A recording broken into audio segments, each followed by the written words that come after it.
제가 첫 수업 시간에 꼭 수강생 여러분들에게 드리는 질문으로서 수강에 앞서서 강의 계획서를 읽어보셨는지 궁금한데요.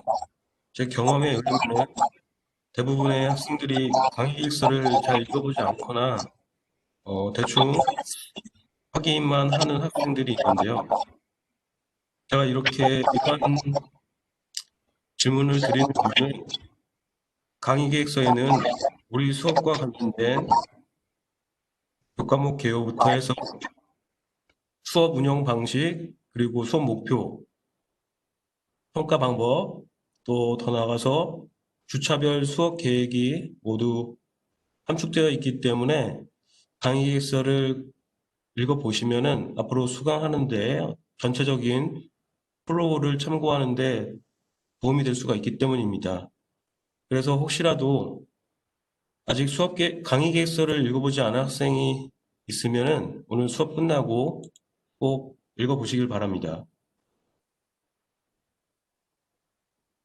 우리 수업 학습 교재로는 명품 자바 에센셜이라고 하는 도서고요. 저자는 황기태님, 출판사는 생명출판입니다.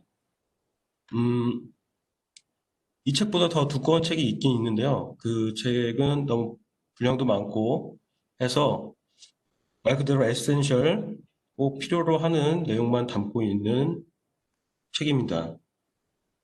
우리 수업에서는 이론적인 내용뿐만 아니라 프로그래밍 실습을 통해서 프로그래밍 지식을 이해하는 데 도움을 줄 건데요. 때문에 실습을 할 때 교재 내에 수록되어 있는 예제를 기반으로 해서 프로그래밍을 할 거예요. 그렇기 때문에 꼭 여러분들께서도 구비하셔서 수업에 지참해 주시길 바랍니다. 우리 수업 목표는 다음과 같습니다. 먼저 주어진 문제를 분석하고 문제 해결에 필요한 정보를 추출할 수 있는, 어떻게 보면 정보를 수집하고 분석해서 최종적으로 궁극적으로는 문제 해결을 위한 꼭 필요한 정보를 추출할 수 있는 능력을 기르는 데 있습니다. 여기서 더 연장이 되면은 데이터를 분석할 수 있는 능력까지도 기를 수가 있게 되겠죠. 둘째로 자바 소프트웨어 개발 도구 사용법을 이해하고 자바 소프트웨어 개발 도구 중에서 우리는 통합 개발 환경인 이클립스를 이용해서 코드를 작성할 겁니다. 그래서 이러한 실습 환경에서 자바의 구문 형식과 동작 원리를 이론과 프로그래밍 실습 교육을 통해서 체계적으로 학습하는 데 있다고 볼 수가 있습니다. 마지막으로 문제를 해결하기 위한 알고리즘과 객체지향 프로그래밍 기법을 적용해서 프로그램으로 구현할 수 있는 소프트웨어 역량을 함양하는 데 있습니다. 알고리즘이라고 하는 게 어떠한 문제를 해결하기 위한 절차와 방법을 뜻하는데요. 이 알고리즘을 잘 구상을 해서 프로그램에 적용할수록 그 프로그램의 결과물이 더 좋아지고 효과적으로 문제를 해결할 수가 있습니다. 또한 자바는 객체지향 프로그래밍 언어이기 때문에 여러 가지 객체지향 관련된 개념들이 있습니다. 그 개념들에 대해서 수업 시간에 단계별로 차근차근 알아보도록 하겠습니다.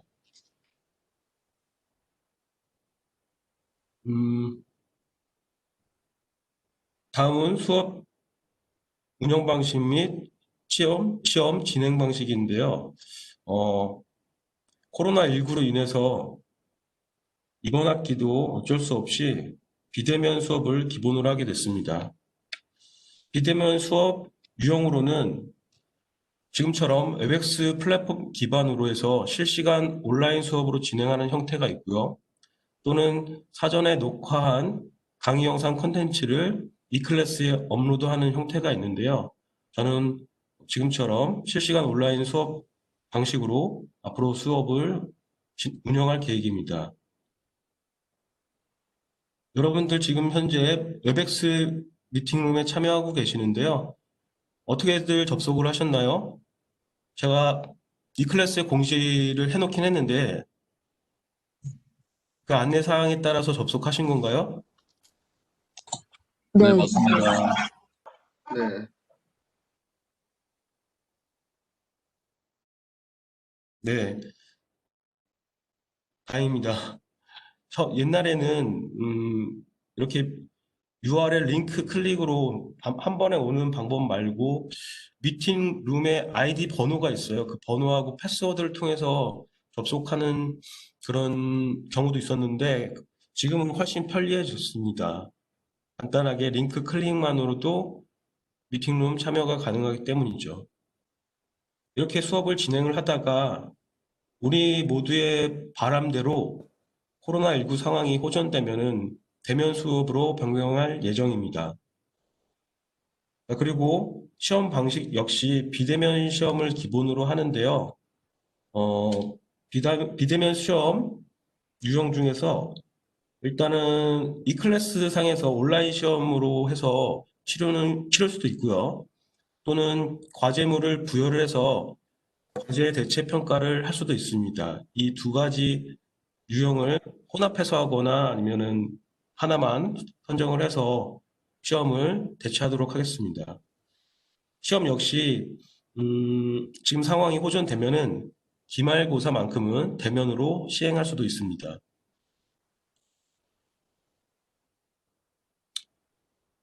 이번 학기 우리 수업 전반적인 일정은 다음과 같습니다. 지금 진행하고 있는 1주차 수업이 교과목 오리엔테이션인데요. 네, 교과목 오리엔테이션도 진행하고 그 이후에 일장 내용에 대해서 또 수업을 간단하게 진행하도록 하겠습니다. 그리고 나서 다음 주 2주차부터 7주차까지는 전반기 수업으로서 6주간 수업이 진행이 되고요. 다들 잘 아시겠지만 8주차가 중간고사죠. 네, 중간고사를 치르고 지금 필기평가라고 되어 있는데 제가 이거는 실기로 평가를 하기가 어려울 수가 있어서 필기평가라고 했는데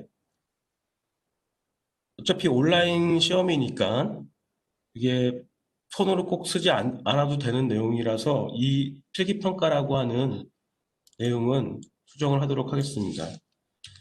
그래서 중간고사 때는 중간고사 치르고 나서 온라인 미팅을 가질 계획입니다.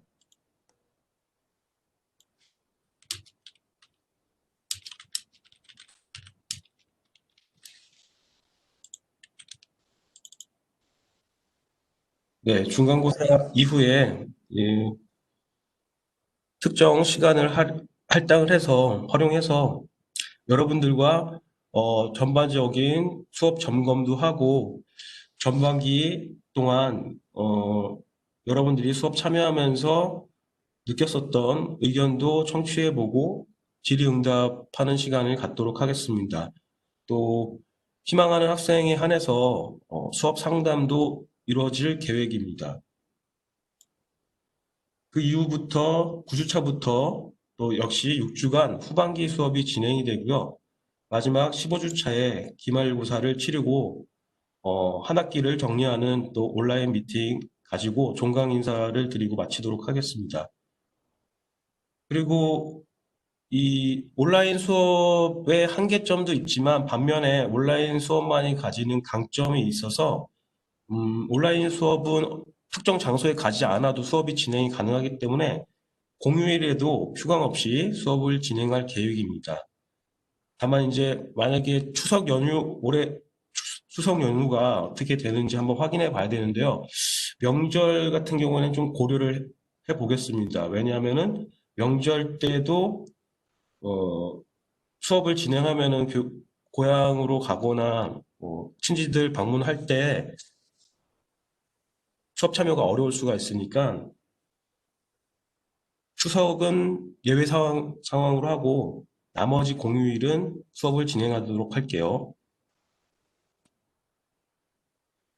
자, 우리 수업의 과제는 딱 하나인데, 근데 하나라고 볼 수가 없어요. 왜냐하면 수시 과제이기 때문에 그렇습니다. 그렇기 때문에 부여 시기가 중간 부여 아니고요. 필요에 따라서 수시로 제가 중요하다라는 내용이 있으면은 수시로 지정을 해서 과제를 할당해 드릴 겁니다. 근데 과제 내용은 그렇게 어려운 내용이 아니에요. 수업 시간에 실습하는 특정 예제에 대해서 제가 지정을 해드리면은 해당 예제에 대해서 여러분들께서 프로그래밍 실습을 해보시고 그리고 나서 간단하게 보고서를 작성하는 과제입니다. 이 실습 보고서 양식에 대해서는 제가 따로 별도로 수업 시간에 상세하게 설명하는 시간을 가질 예정이에요. 그리고 더불어서 실습 보고서 서식 파일도 함께 제공해 드릴 예정입니다. 자, 이 과제 제출하실 때 제출 방법은 보고서 파일을 첨부해서 이메일로 제출해 주시면 되겠습니다. 어, 아래 한글 파일이 아니어도 괜찮습니다. MS 워드 파일로 해서 첨부하셔도 돼요. 제출 기한은 과제를 부여한 일로부터 5일 이내로 제출해 주시면 되겠습니다. 수시 과제를 평가할 때는 보고서 내용의 적합성, 충실성, 독창성을 종합적으로 평가할 예정입니다. 여기서 적합성이라고 하는 것은 프로그래밍 실습 보고서 양식이 있잖아요. 그 양식에 준해서 작성했는지, 또 각 항목별로, 보고서 내에 있는 각 항목별로 내용은 적절한지 등을 살펴볼 것이고요. 충실성은 보고서의 각 항목에 해당되는 내용들을 얼마나 성실하고 성의 있게 기술을 했는지, 또 더불어서 분량은 적절한지를 검토해 보도록 할 겁니다. 마지막으로 독창성은 보고서 항목 중에 여러분들 본인 개인의 아이디어를 제안하는 항목이 있는데요. 그 항목에서는 해당 실습 소스 코드를 어떻게 개선하면 좋을지 또는 소스 코드를 어떻게 변경해서 응용하면 좋을지에 대한 아이디어를 제안해주는 항목으로서 창의성을 기반으로 해서 평가할 예정입니다.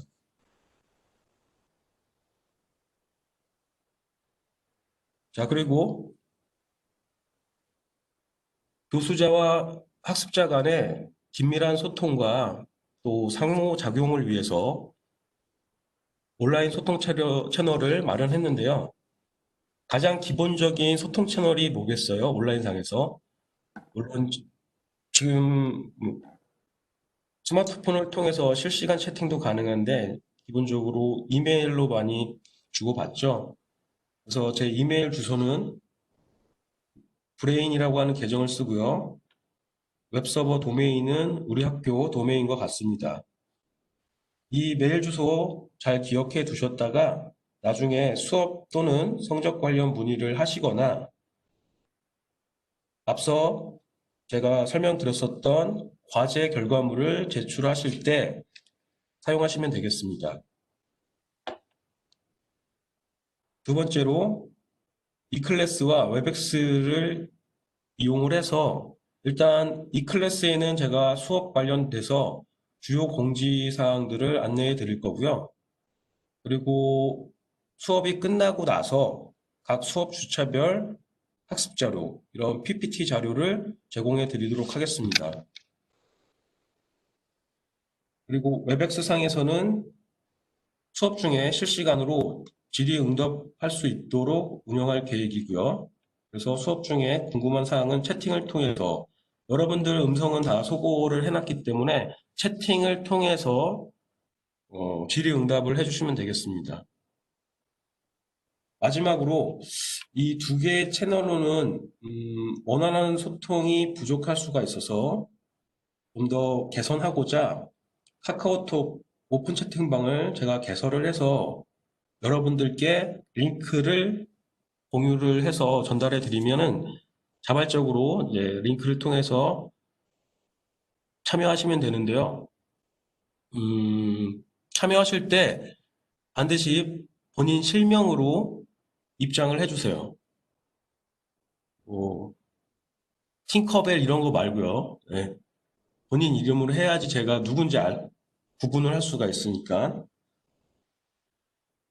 채팅방 입장은 여러분, 본인이 자율적으로 입장하고 싶으면 입장하고,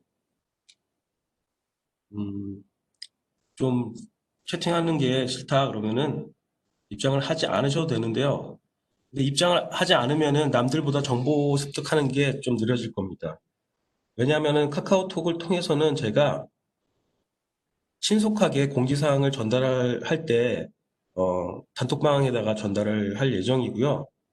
그리고 이 실시간 채팅의 장점은 말 그대로 시간에 구애 없이 언제 어디서든 신속하게 소통을 할 수가 있다라는 거잖아요.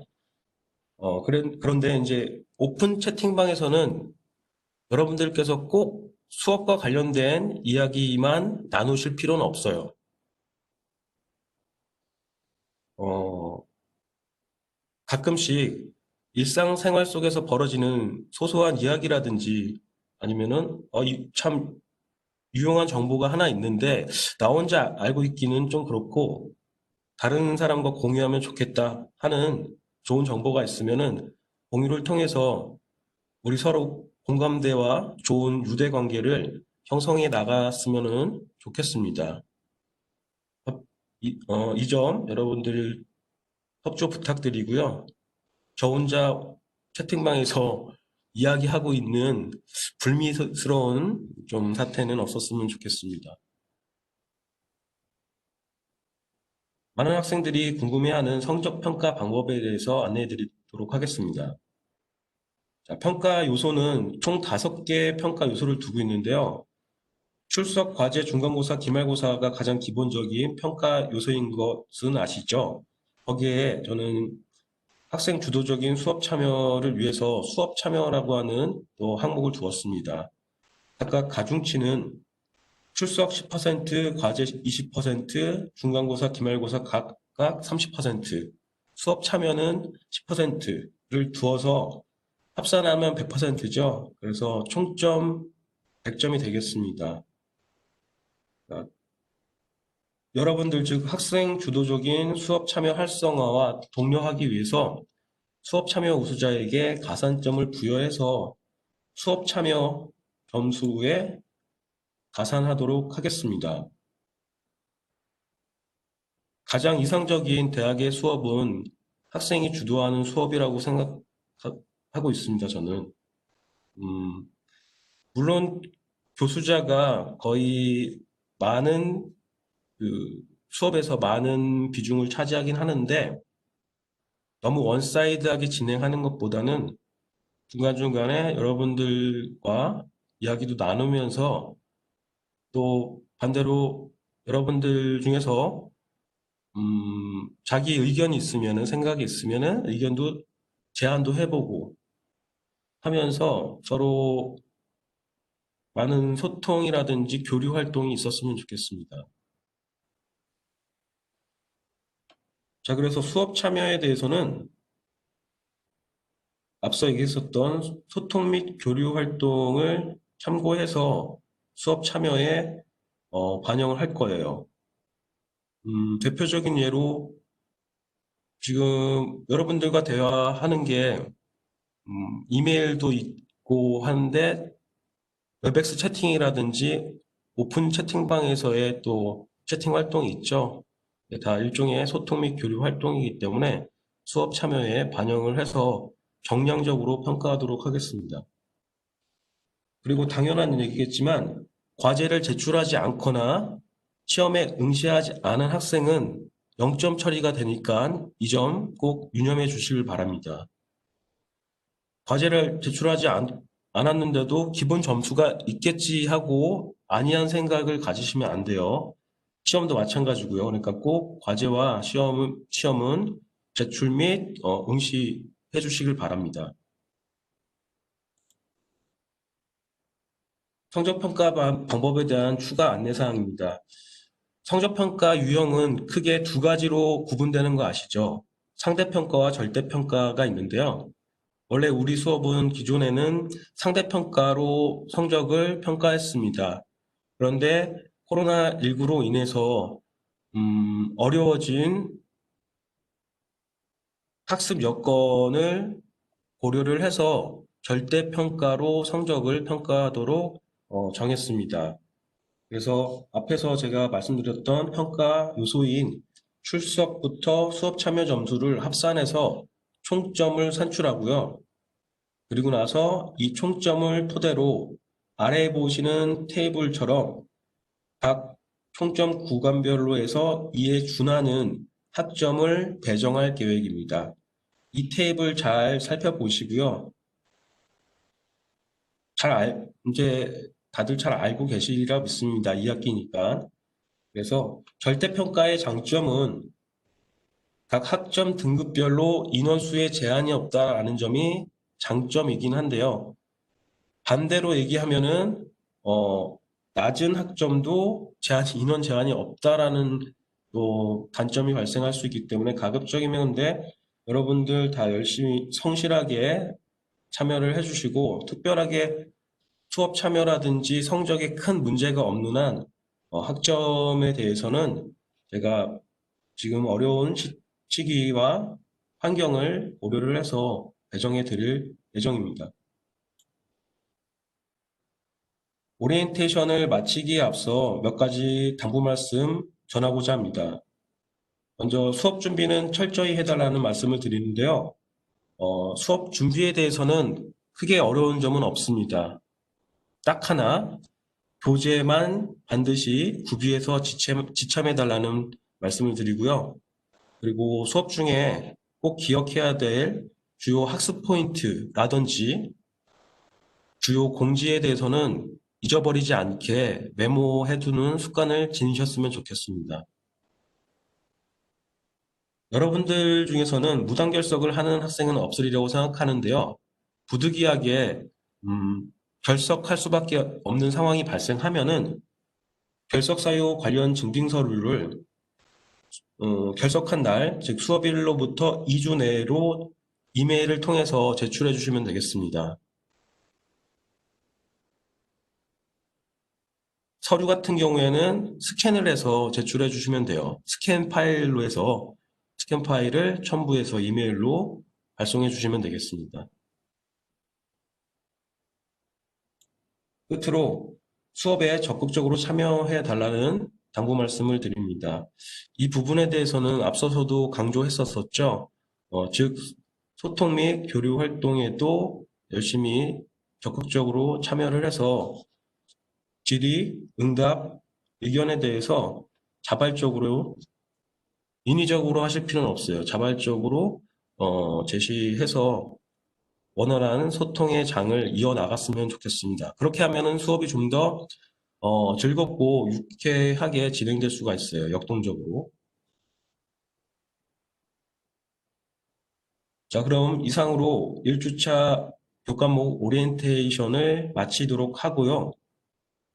혹시 지금 진행한 오리엔테이션 내용 중에서 궁금한 사항이 있으면은 질문해 주시길 바랍니다. 수업에 필요한 프로그램이요. 오늘 시간에 이따가 일장에서 다루겠지만 이클립스라고 하는 개발 도구가 필요합니다. 그 개발 도구 설치 방법을 오늘 안내해 드릴 거예요. 그리고 두 번째 질문 내용은 프로그래밍을 처음 시작하는 학생들이 알면이겠죠? 알면 좋은 것들이 있나요? 처음에 프로그램 시작에 앞서 알아두면 좋은 것. 일단은 그러면은 프로그램 시작 전에 여러분들 요즘 워낙 유튜브가 잘 돼 있기 때문에 기초적인 프로그램에 대한 그 영상을 한번 시청해 보시는 것도 좋을 것 같습니다. 자바와 관련된 것도 좋고 요즘 트렌드도 괜찮고요. 요즘 정부에서 지난달에 초중 고등학교 뿐만 아니라 대국민, 전 국민을 대상으로 해서 AI 교육을 실시한다고 했어요. 그래서 어떻게 보면은 가장 수혜를 받는 게 지금의 초중고등학생인데 반면에 이제 여러분들은 그 시기를 이미 지나갔기 때문에 지금 AI를 공부하기가 쉽지는 않을 거예요. 그래서 인공지능에 대한 내용도 쉽게 설명하는 그런 영상 컨텐츠도 있으니까 한번 살펴보시는 것도 좋을 것 같습니다. 그리고 제가 좋은 정보가 있으면은 유용한 정보가 있고 저는 여러 가지 네트워크 활동을 하고 있거든요, 외부에서. 그래서 좋은 정보가 있으면은 단톡방에다가 제가 공유를 할게요. 뭐 온라인 온라인 세미나라든지 아니면은 온라인에서 스터디 모임 같은 것도 있고 기업에서 주최하는 교육도 있고 다 무료예요. 이런 것들이 저한테도 공유하는 사람들이 있어서 여러분들께도 단톡방을 통해서 정보를 제공해 드리겠습니다. 교재 구판 심판 차이? 글쎄요, 제가 구판은 안 써봐가지고요. 조금 차이는 미묘하게 있겠죠, 아무래도. 구판 다음에 시판 아니에요?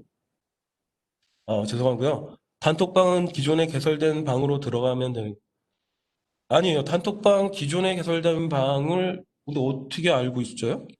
제가 1학기에 개설된 방이 있긴 한데 그 방은 이미 이제 수강생이 다른 이제 종강이 된 반이기 때문에 제가 새롭게 개설할 거예요. 그래서 오픈톡방 그 링크를 공유를 해드릴게요. 이클래스 공지사항에다가 링크를 올려두면 여러분들이 클릭해서 접속해 주시면 되겠습니다. 갑자기 질문이 쇄도하고 있네요. 프로그래밍 공부를 하려면 타자는 얼마나 빨라야 하? 어, 타자보다는 정확도가 필요할 것 같아요. 정확성. 지금도 하하고 멈췄잖아요. 나요를 안 쳤네. 이렇게 코드를 짤 때는 뭔가 빠뜨리면 안 돼요. 무조건 프로그래밍 하실 때 오타라든지 누락된 탈자가 있으면은 컴퓨터는 우리처럼 추론 능력이 없기 때문에 에러를 발생시키, 에러를 발생시키거든요. 그래서 타자 속도보다는 정확성이 더 중요하다고 생각합니다. 그렇다고 독수리 타법은 너무해. 그러니까 적당하게 약간 영문 자판 연습을 많이 해주시면 좋을 것 같아요. 영문 자판. 컴퓨터 성능이 안 좋으면 프로그램이 안 들어가나요? 그렇진 않습니다. 컴퓨터 성능이 지금 아무리 좀 오래됐다고 하더라도 학습용으로 다루는 코드는 그렇게 헤비하지 않기 때문에 잘 돌아갑니다. 여기서 말씀드린 프로그램이라는 것은 우리 수업 시간에 다루는 그 실습 예제 프로그램을 얘기한 거예요. 게임 프로그램 말고요. 수업 자료는 교재만 있나요? 아니면 따로 강의 노트도 있나요? 수업 자료는 저희가 따로 물론 교재를 가지고 강의 교환을 만들 거예요.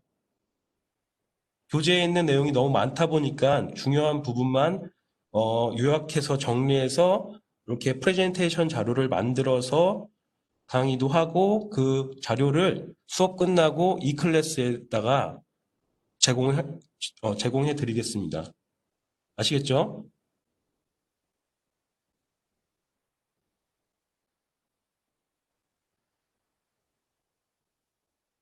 네.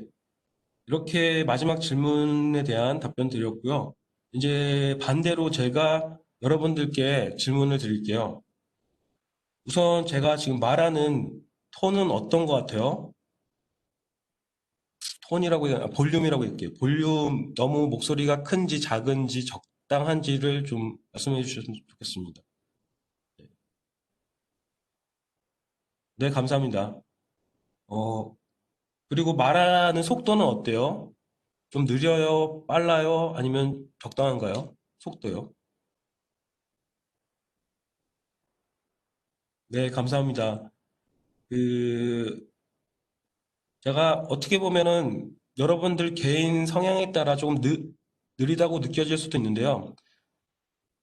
일상생활 중에 이야기를 할 때는 이렇게 천천히 얘기를 하지 않습니다. 수업을 진행하고 지식을 전달해야 되기 때문에 가급적이면 제가 좀 천천히 설명을 드리려고 하는 거기 때문에 그 점은 양해해 주시길 바랍니다. 자, 저도 질문이 끝났네요. 음, 우리 수업이 대규모 인원이 참여하는 수업이다 보니까 제가 여러분들을 만약에 100명이면은 100명을 개별적으로 케어를 해드리기가 쉽지가 않습니다. 그래도 제가 열심히 여러분들의 어떤 고충이라든지 고민거리 등을 해소해 드리고자 노력을 할 테니까 언제든지 어려운 부분이 있으면 도움을 요청해 주시길 바랍니다. 그렇다고 무작정 성적을 올려달라라는 그런 요청은 좀 그렇죠.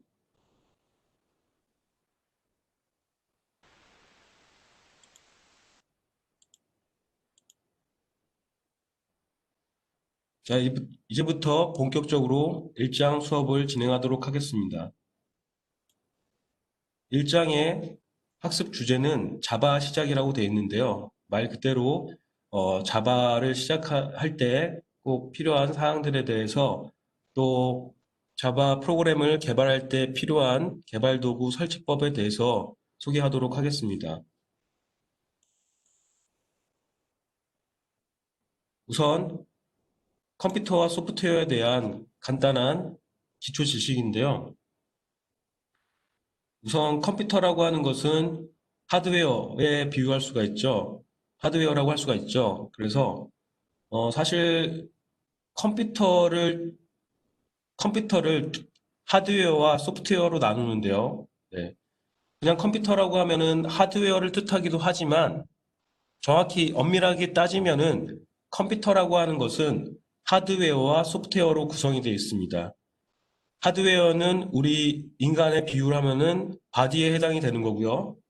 소프트웨어는 바로 우리 두뇌인 브레인에 해당이 되는 것입니다. 그래서 컴퓨터 같은 경우에는 소프트웨어에 따라서 여러 가지 기능, 여러 가지 동작을 할 수가 있어요. 예컨대 소프트웨어가 미디어 플레이어다 그러면은 동영상을 재생할 수 있는 도구가 될 수가 있고요. 또는 뭐 음성을 재생할 수 있는 도구가 될 수도 있고, 만약에 게임 소프트웨어를 실행했다 그러면은 게임 도구가 될 수도 있고요. 지금처럼 미팅 시스템, 예, 미팅을 할 수 있는 소프트웨어, 온라인 미팅이 가능한 소프트웨어를 실행을 하면은 원격에서 실시간으로 이야기도 나눌 수가 있고 소통을 할 수가 있는 도구로 활용할 수가 있습니다. 그리고 여기 좌측에 보시면은 컴퓨터를 만능 요리 기계에 비유를 한 거예요. 그래서 요리 설계사가 바로 프로그래머에 해당이 되는 거고요. 소프트웨어는 바로 요리 레시피에 해당된다고 볼 수가 있습니다. 요리 레시피를 보고 요리를 하면은 결과물이 만들어지잖아요, 요리가. 마찬가지로 프로그래머도 알고리즘이라고 하는 것을 적용을 해서 그 알고리즘에 명시된 절차대로 또 방법대로 코드를 작성하면은 코딩이라고 하죠. 코딩을 하면은 그 결과물인 프로그램이 완성이 되는 것입니다. 자, 프로그램을 개발하려고 하면은 컴퓨터가 이해할 수 있도록 프로그래밍 언어를 사용해야 되는데요. 우리 인간이 사용하는 자연어도 다양한 언어가 있잖아요. 한글부터 영어, 중국어, 일본어 등 다양한 언어가 있듯이 프로그래밍 언어도 그 종류가 다양합니다. 우리 수업 시간에 다루는 자바도 있고 또 파이썬이라고 하는 언어도 있고요. C 언어도 보편적으로 많이 사용하고 있습니다. 그리고 지금 기계어 어셈블리어 고급 언어로 분류한 것은 프로그래밍 언어가 기계 친화적인지 인간 친화적인지에 따라서 저급 언어와 고급 언어로 분류가 되기 때문에 이렇게 나눠봤는데요. 자, 기계어가 바로 기계 친화적인 언어, 머신이 이해할 수 있는, 컴퓨터가 이해할 수 있는 언어로서 이진수 체계로 되어 있는 언어가 기계어입니다. 0 또는 1로 구성된 바이너리 코드로 구성된 언어입니다. 어셈블리어는 기계어는 사실 우리 인간이 이해하기가 너무 어려워요. 어렵다 보니까 이 기계어 바이너리 코드를 약간 우리가 사용하는 언어로 해서 음, 약 기호화된 모닉 기호라고 하는데요. 니모닉 기호라고 하는데 기호화된 단어를 가지고 보통 줄임말을 가지고 애드라든지 서브라든지 무브와 같이 간단한 명령어 등으로 해서 표현한 언어를 어셈블리어라고 합니다. 근데 어셈블리어도 초보자나 입문자가 배우기에는 난해한 언어입니다.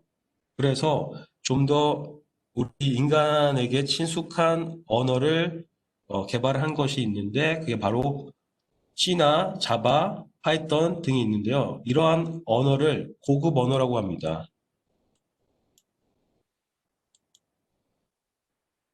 혹시 여러분들 중에서 자바 외에 다른 프로그래밍 언어를 다뤄보신 적이 있는 학생 있나요?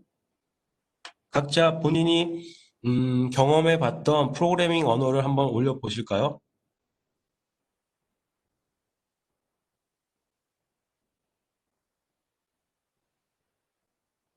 아무도 안 계시네요. 네, 공개로 하셔도 돼요. 비공개로 하시네요. 네, 파이썬이나 R, 그리고 대부분 파이썬을 많이 다뤄보셨네요. 조금씩. 아두이노도 있고. 네, HTML. 알겠습니다. C 언어는 경험이 없군요. 음, 처음에 프로그래밍 입문하실 때는 파이썬이 제일 좀 쉽게 학습할 수 있는 언어로 저는 개인적으로 권장해 드리고 싶습니다.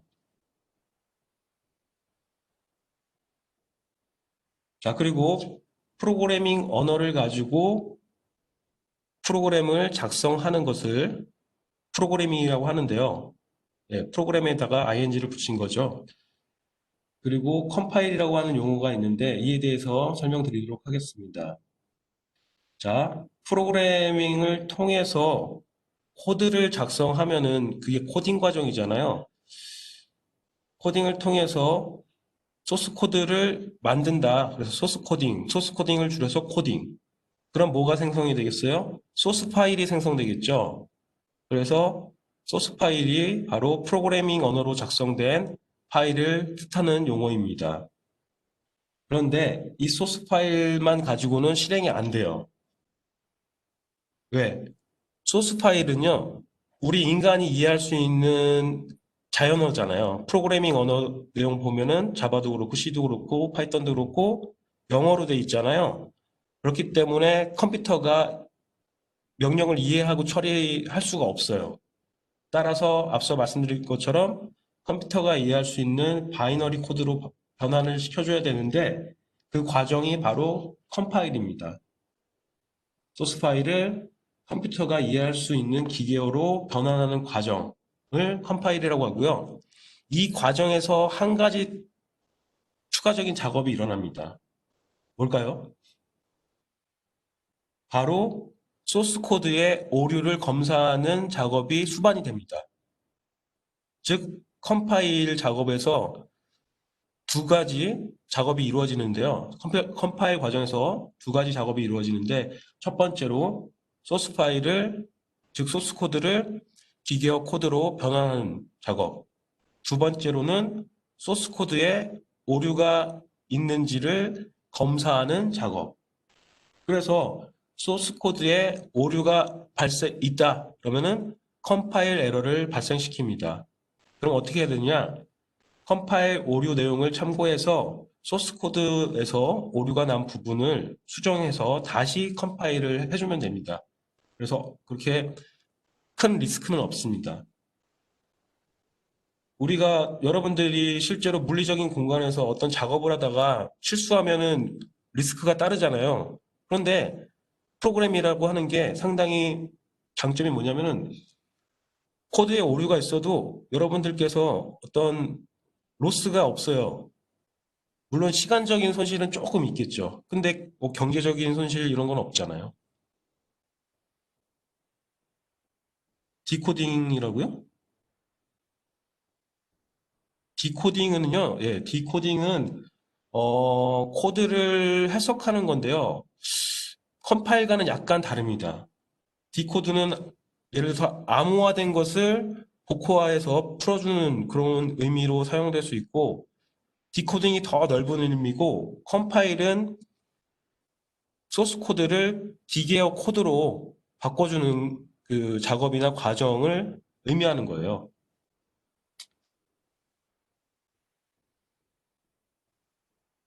자, 그리고 자바의 특성을 배우기 전에 일단 프로그램의 플랫폼 종속성에 대해서 살펴보도록 하겠습니다. 네, 감사합니다. 플랫폼은, 플랫폼의 뜻은, 어, 어떤 프로그램이 실행될 수가 있는, 동작할 수 있는 환경을 뜻합니다. 그래서 하드웨어 플랫폼과 운영체제 플랫폼으로 구성이 될 수가 있는 게 플랫폼이에요. 하드웨어나 운영체제가 없으면은 프로그램이 실행이 안 되겠죠. 그래서 프로그램이 실행될 수가 있는 기반 환경을 플랫폼이라고 합니다. 여기서 그리고 종속성이라는 것은 어디에 속해 있는 거, 얽매여 있는 거죠. 그래서 프로그램의 플랫폼 종속성이란 무엇일까요? 특정 하드웨어나 특정 OS에 속해 있는 거, 즉 다른 플랫폼하고는 호환이 안 되는 성질을 종속성이라고 할 수가 있겠죠. 예컨대 인텔 CPU를 가진 리눅스 환경에서 개발한 C 프로그램을 다른 환경, 다른 플랫폼에서 실행하려고 하면은 실행이 되지 않는다는 거예요. 이렇게 동일한 인텔 CPU 하드웨어 플랫폼이죠. 리눅스 운영체제 플랫폼이죠. 동일한 환경에서만 실행이 되는 성질이 종속성이에요. 다른 환경에서는 실행이 되지 않습니다. 반면에 자바는 플랫폼 독립성을 가지고 있어서 종속성에 반대예요. 어, 특정 플랫폼에 구애받지 않고 호환이 잘 된다라고 보시면 되겠습니다. 그래서 다른 플랫폼에다가도 쉽게 이식을 할 수가 있어요. 이러한 특성을 워라라고 합니다. 줄여서 write once, run anywhere라고 되어 있죠. 그래서 줄여서 워라라고 하고요. 한 번 작성된 코드는 다른 모든 플랫폼에서 실행되는 자바의 특성을 뜻합니다. 반면에 앞서 제가 설명드렸었던 C나 C++ 프로그래밍 언어 같은 경우에는 특정 플랫폼에 종속되는 성질을 가지고 있습니다. 이러한 월화를 가능하게 하는 자바의 특징이 바로 이 밑에 나와 있는 바이트 코드와 자바 가상 머신이라고 하는 JVM의 역할 덕분입니다. 먼저 바이트 코드가 일종의 그 이진 코드라고 보시면 돼요. 바이너리 코드. 근데 바이너리 코드인데 이 컴파일된 목적 코드라고 해서 오브젝트 코드라고도 하는데요. C에서는 오브젝트 코드라고 해요. 그런데 C 언어처럼 특정 플랫폼의 종속적인 목적 코드가 생성이 되는 것이 아니고 어, 독립적으로 이 독립성을 가지기 때문에 이 바이트 코드는 특정 CPU에 종속되지 않습니다. 그래서 이런 특징을 가진 덕분에 자바 가상 머신에 의해서 바이트 코드를 실행하면요.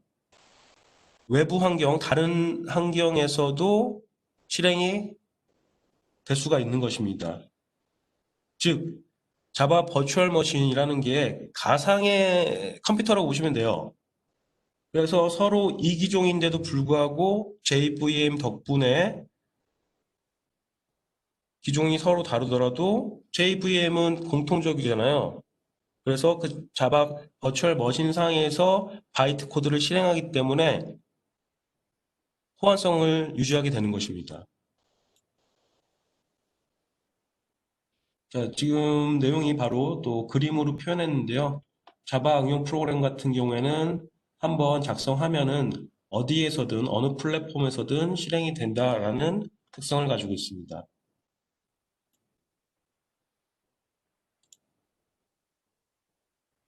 자, 이 부분은 아까 앞서 설명했던 부분하고 좀 겹치는 부분이 있어서 간략하게 살펴볼게요.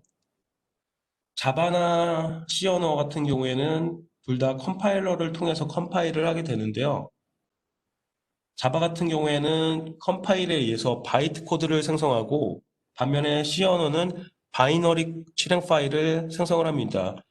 그런데 이런 바이너리 실행 파일 같은 경우에는 특정 플랫폼에 종속이 되기 때문에 다른 플랫폼에 이식하기가 어려워요. 반면에 자바는 바이트 코드를 생성을 해서 JVM에 의해서 실행이 되기 때문에 가상 머신에서 실행이 되기 때문에 플랫폼이 다르더라도 호환성을 유지할 수가 있게 되는 것입니다. 자, 지금부터 본격적으로 JDK를 설치하는 내용을 살펴보도록 할 텐데요. 이 부분부터는 여러분들께서도 실습이기 때문에 같이 함께 따라서 해주셔야 합니다. 자, 우선 JDK라는 것은 자바 디벨롭먼트 킷의 약자예요. 자바 개발 도구죠. 그래서 자바를 만들어야 되니까 그 도구가 필요한 것입니다. 우선 이 URL은 여러분들께서 클릭해도 작동을 하지 않을 거예요. 그래서 조금 번거롭겠지만 이 URL을 여러분들이 직접 주소창에 인터넷 브라우저 주소창에 입력을 하는 방법도 있고 아니면 오라클 홈페이지를 검색창에다가 오라클이라고 검색해서 다운로드라고 되어 있는 웹페이지까지 들어가시면 되겠습니다. 제가 웹페이지도 공유를 해서 보여드릴게요. 자, 지금 새롭게 띄운 오라클 홈페이지 보이시나요?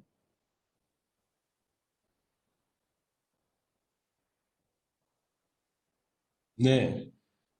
여기서 일단은 모든 쿠키 수락을 해주셔도 돼요.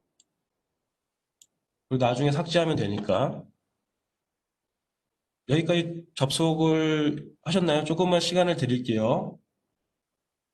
저도 최근에 인공지능 수업을 들었기 때문에 여러분들의 학습자의 입장이 되어봐서 아는데요. 실습 과정을 너무 빨리 하면 안 되겠더라고요.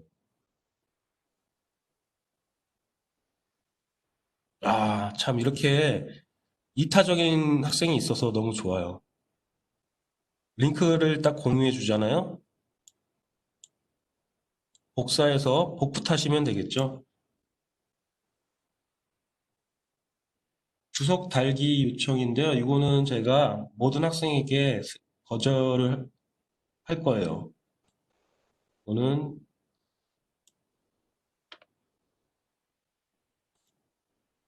필요한 부분이 있거나 정보를 제공해 주고 싶으면은 채팅창에다가 제공해 주셔도 돼요. 제가 그랬잖아요. 제가 원사이드하게 하는 게 아니고 여러분들끼리도 서로 채팅하면서 학습 정보나 도움이 될 만한 이렇게 아까처럼 이런 링크 주소를 올려주셔도 참 좋을 것 같습니다.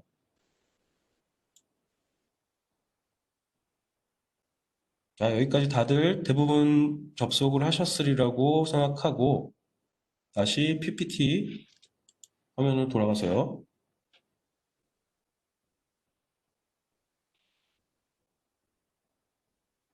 자, 이 화면까지 들어와야 되는데요.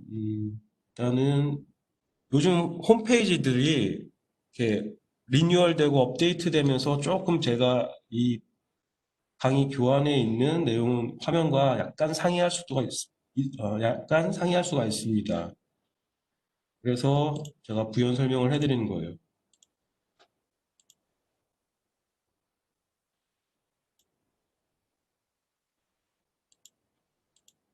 여기서 디벨로퍼 다운로드에서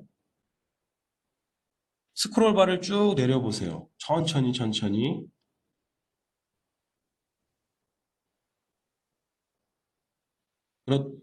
내리다 보면은 자바를 발견하게 됩니다. 빨리 잡으세요. 그래서 여기서 JDK for Developers라고 되어 있는 거 있죠? 두 번째, 커스터머 말고요. 찾으셨나요?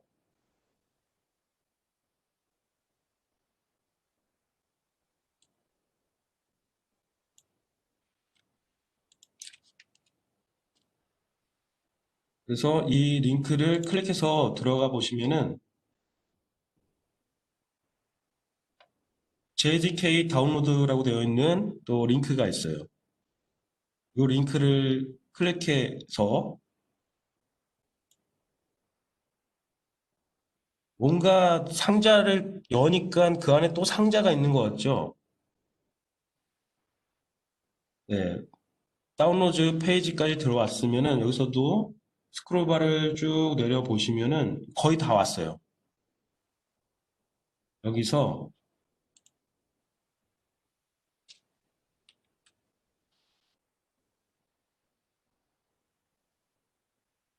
지금 여기까지 했죠. 디벨로퍼즈를 클릭했고 그 다음에 지금 현재 보고 있는 페이지에서 윈도우즈 여러분들 대부분 운영체제 윈도우즈 사용하시죠?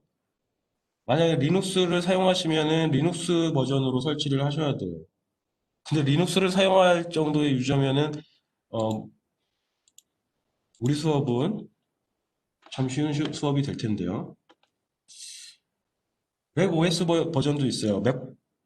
맥킨토시 사용하는 학생들은 맥 OS 버전으로 설치하시면 되고요. 여기서 압축된 거 말고 일반 인스톨러를 여기는 클릭이 안 돼요. 오른쪽에 있는 링크 클릭합니다. 그 다음에 버튼 눌러서 다운로드 받으시면 되겠습니다. 여기 동의하는 옵션에 체크 좀 해주세요.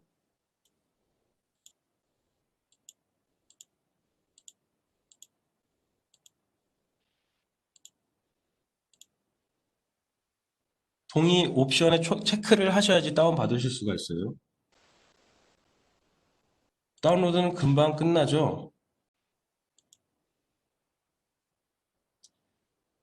다운 받으셨으면은 인스톨 파일, 즉 이 윈도우즈 x64 바이너리라고 되어 있는 실행 파일을 더블 클릭해서 실행해 주시면 되겠습니다. 그러니까 다운로드 받으실 때 어디에 저장되는지 잘 경로를 기억해 둬야겠죠.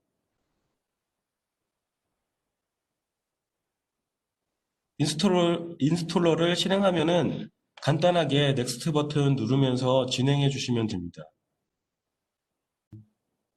여러분 혹시 지금 제가 인스톨 과정 보여드리려고 인스톨 파일을 실행했는데 이 작은 창도 공유가 되는지 궁금한데요. 작은 창도 보이시나요? 제가 지금 핸들링하고 있는 건데 안 보여요? 요거는 공유가 이제는 보이시나요 혹시? 네, 감사합니다. 이렇게 하니까 또 채팅이 잘 안 보이네요. 오케이. 여기서 넥스트 버튼 누르고 또 넥스트. 다운로드 받는 것보다 설치하는 시간이 더 걸릴 거예요. 자, 이렇게 하셨으면은 여기서 넥스트 스텝으로 이거는 이제 옵션이에요. 선택사항이라서 들어가시면은 이제 API라고 해서 자바 API 관련된 문서를 살펴볼 수도 있습니다.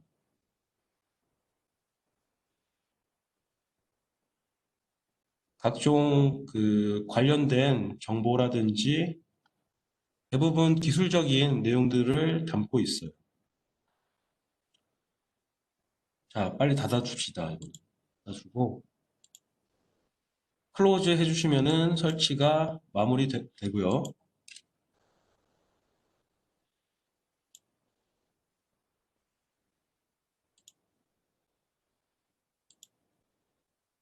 자, 설치는 됐으나 완전히 완료가 된 건 아닙니다. 환경 변수 설정 작업이 남아 있는데요. 이 환경 변수 설정을 해줘야지 어떠한 경로에서든 자바를 실행할 수가 있어요. 자바가 설치되어 있는 경로상에서만 실행이 되지 않고 다른 폴더에서도 실행이 될 수 있도록 하려면 환경 변수 설정이 필요합니다.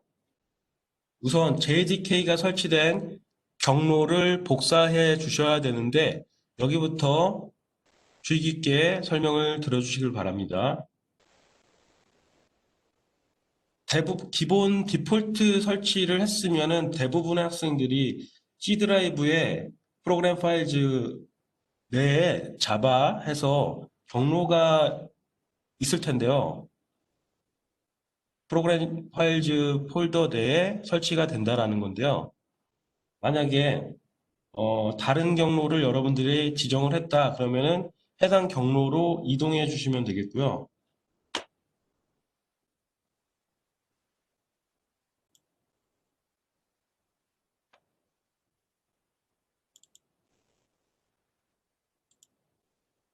기본 경로로 해서 저는 찾아볼게요. 자, 여기까지 들어왔으면은 JDK 14 버전이죠. 그리고 바이너리 폴더까지 빈 폴더. 빈 폴더인데 비어있지 않네요.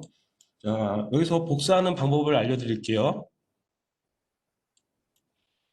오케이. 그러면 저도 14.0.2 버전으로 해서 선택하겠습니다.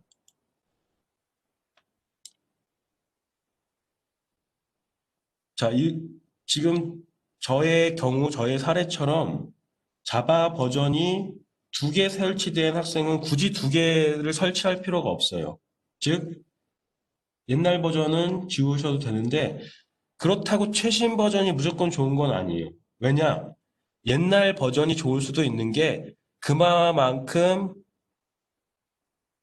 여러 사람들이 사용해서 안정화되고 검증이 된 버전이기 때문에 약간 최신 버전보다 약간 구버전이 더 좋을 수도 있습니다.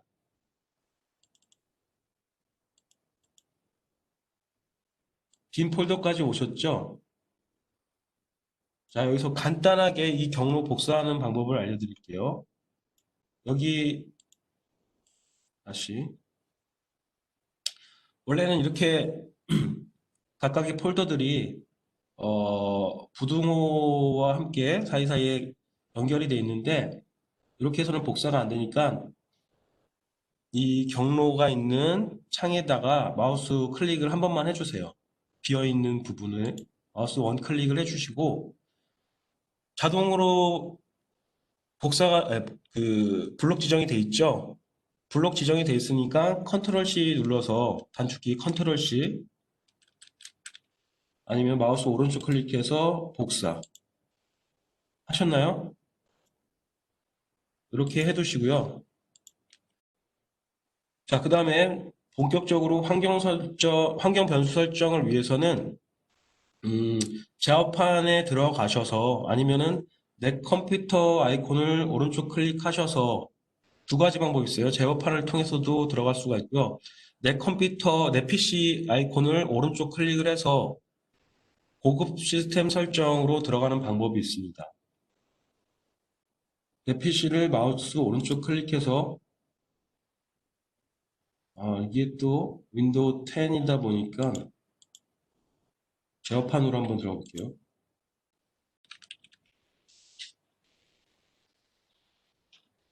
자, 검색해서 찾는 방법을 모르는 학생들을 위해서 제어판 홈에서 시스템으로 들어가십니다. 시스템 들어간 다음에는 다시 한번 시스템 들어간 다음에는 이렇게 화면이 나와요. 지금 이 창 보이시나요? 지금 제가 핸들링하는 창 예. 여기서 왼쪽에 보면은 고급 시스템 설정이 있습니다. 여기까지 잘 따라오셨나요?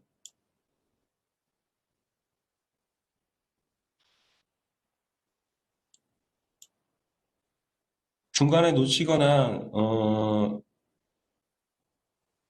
잘 수행이 안 되는 학생들은 제가 이 영상을 다시 한번 편집을 해서 업로드를 해드리도록 하겠습니다. 설치하는 과정을. 근데 웬만하면은 제가 이 강의 자료를, 학습 자료를 올려드리면은 학습 자료 보고도 충분히 스스로 할 수가 있어요. 그렇게 어렵지는 않습니다. 여기서 환경 변수 버튼을 눌러서 여기까지 오셨죠? 자, 밑에 보면은 시스템 변수 항목이 있습니다. 시스템 변수에서 새로 만들기를 클릭합니다.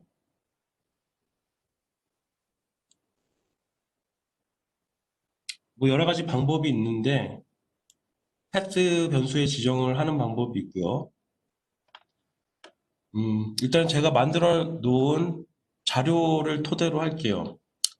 시스템 변수에서 패스 변수를 클릭합니다. 밑에 있는 그리고 아까 복사한 경로를 붙여 넣으시면 돼요. 근데 맨 앞에 붙여 넣으셔야 돼요. 맨 뒤가 아니고.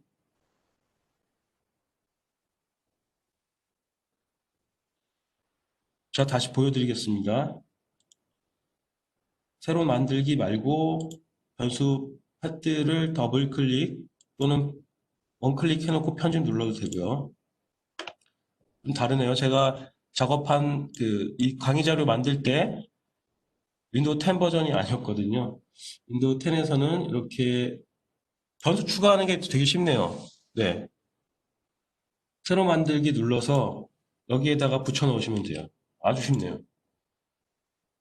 그러면 이렇게 하나, 아까 복사했던 경로가 추가가 되죠. 그리고 확인, 또 확인, 확인. 세 번의 확인을 거쳐서 빠져나왔고요. 아까 경로 복사하는 방법에 대한 문의가 있어서 그 부분만 다시 한번 간단하게 설명드릴게요. 마지막으로.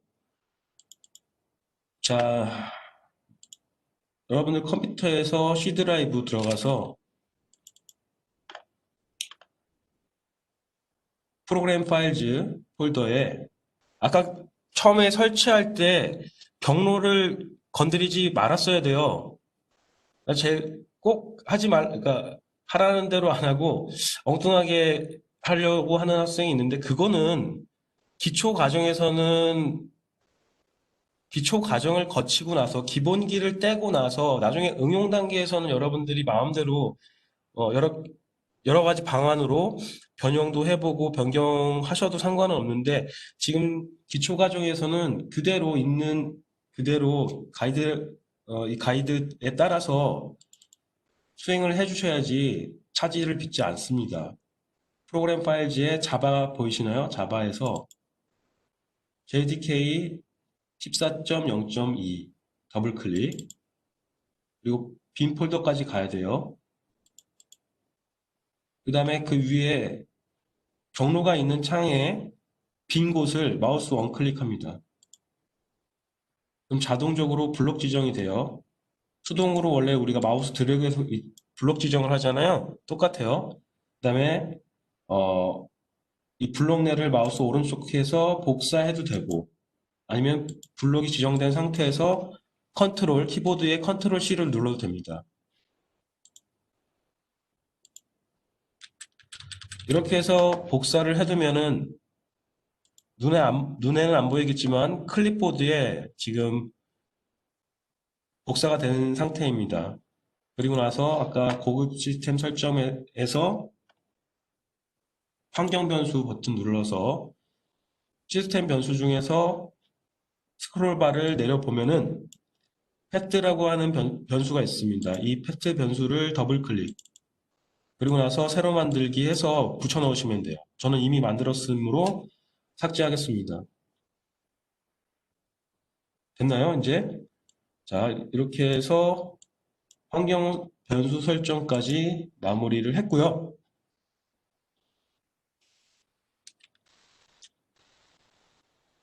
그 다음에 제대로 변수가 설정됐는지 테스트를 다 함께 해볼 거예요.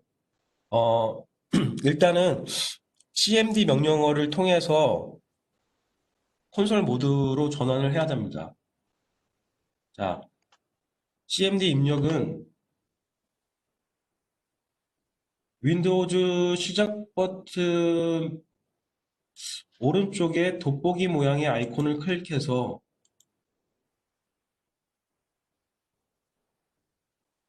윈도우 버전에 따라서 위치는 다를 수는 있는데요. 윈도우즈 시작 버튼에 있을 수도 있고요. 그 근처에 있는 돋보기 모양의 아이콘을 클릭하셔도 됩니다. 그 다음에 cmd라고 입력하시면 됩니다. cmd 커맨드의 약자인데요. command라고 풀네임으로 해도 되는데 간단하게 cmd 명령 프롬프트라고 되어 있어요.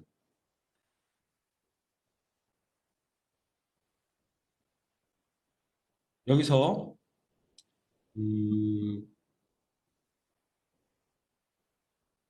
자바C라고 한번 해볼까요? 자바C 영어로 JAVAC라고 입력하고 엔터를 입력했을 때 이렇게 다양한 옵션에 대한 안내가 나오면은 정상적으로 경로 설정이 된 거예요. 원래는 환경 설정, 앞서서 환경 변수 설정을 해준 이유가 원래 이런 자바C라든지 자바 명령을 했을 때 자바가 설치된 경로에까지 들어가서 실행을 해야 돼요. 그럼 너무 번거롭잖아요. 그래서 어떠한 경로에서든 자바 명령어를 실행할 수 있도록 환경 변수 설정을 통해서 세팅을 해준 거라고 생각하시면 되겠습니다. 이런 이유까지 설명하는 경우는 사람은 거의 없는데요. 아주 디테일하게 들어갔습니다. 그 다음에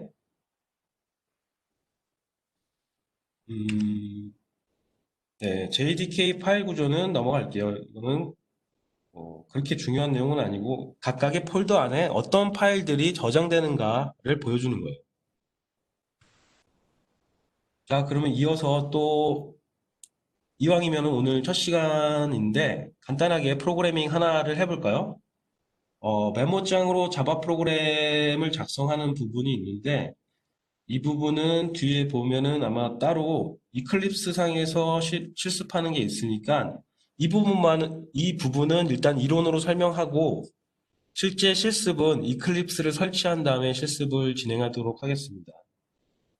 자, 여기서 보면은 메모장으로도 코드를 작성할 수가 있습니다. 이클립스 없이도 자바 프로그램을 작성할 수 있다라는 얘기고요. 다만 여기서 유의해야 될 사항은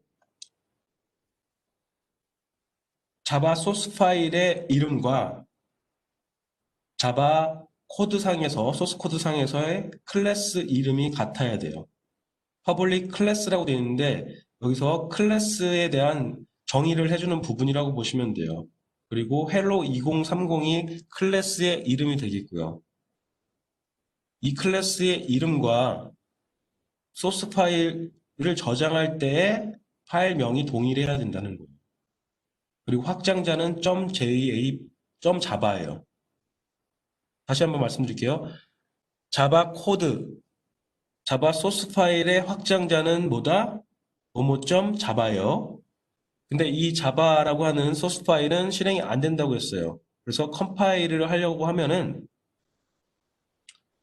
아까처럼 자바 C라고 하는 명령을 통해서 자바C라는 명령을 통해서 hello 2030.java를 컴파일해 줘야 돼요.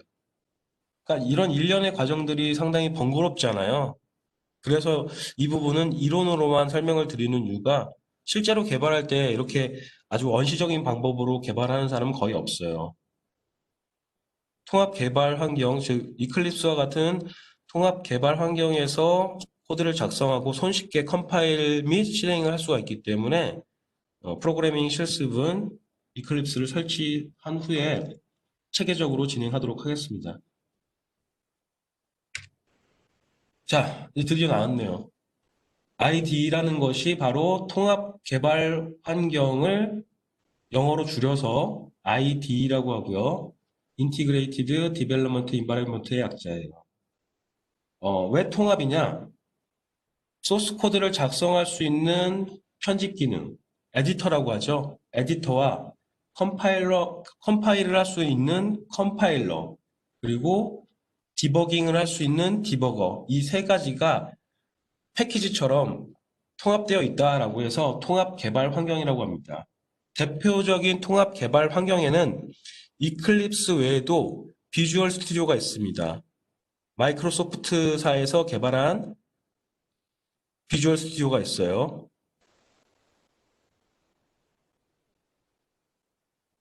자, 가급적이면은 제가 수업을 할 때 질문은 캐치는 하는데 답변을 드리기가 좀 그래요. 왜냐하면 수업의 흐름이라는 게 있고 다른 학생들도 집중을 하고 있다가 갑자기 흐름이 바뀌면 안 되니까 이런 질문들은 제가 따로 조교 TA가 있으면 참 좋은데. 질문은 나중에 그러면 수업 끝나고 또는 쉬는 시간에 해주셨으면 좋겠습니다. 일단 CMD에서 아까 화면처럼 결과가 안 나오면은 경로 설정이 잘못된 거예요. 환경 변수 설정이 잘못됐다라는 거예요. 자, 그리고 이 비주얼 스튜디오까지 했죠. 비주얼 스튜디오를 가지고도 자바 코드를 작성할 수도 있는데, 그런데 비주얼 스튜디오는 자바보다는 C 언어라든지 C++ 언어에 특화가 돼 있어요. 아니면 파이썬도 작성할 수가 있고, 어, 제가 권장하는 자바 개발 환경은 이클립스를 추천합니다. 이클립스 홈페이지에서 무료로 다운로드 받으실 수가 있습니다. 자, 지금부터 실제로 여러분들도 함께 이클립스를 설치해 보도록 하겠습니다. 다운로드 링크는 이것도 여러분들은 링크가 작동하지 않으니까 포털 사이트 검색창에다가 이클립스라고 한글로 검색해서 들어가셔야 되겠습니다. 링크 어떻게 걸었죠? 아까는 아까 공유했던 학생은 링크가 안 걸려져 있던데 링크가 걸려지네요. 감사합니다. 요거 채팅창 클릭해서 들어가도 되겠네요.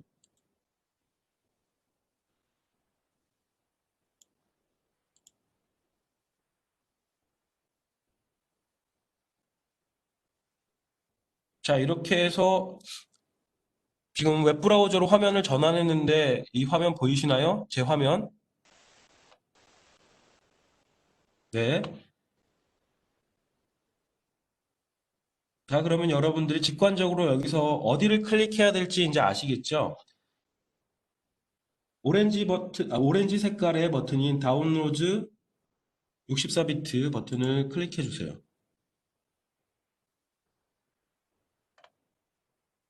자, 그 다음에 위에 다운로드라고 되어 있는 버튼을 바뀌었나요? 안 바뀌었죠? 저도 이거 확인해 봐야 돼요. 요즘 계속 업데이트가 돼서 위에 상단에 있는 또 역시 오렌지 색상의 다운로드 버튼을 클릭해 주시면 되겠습니다. 기부하라고요?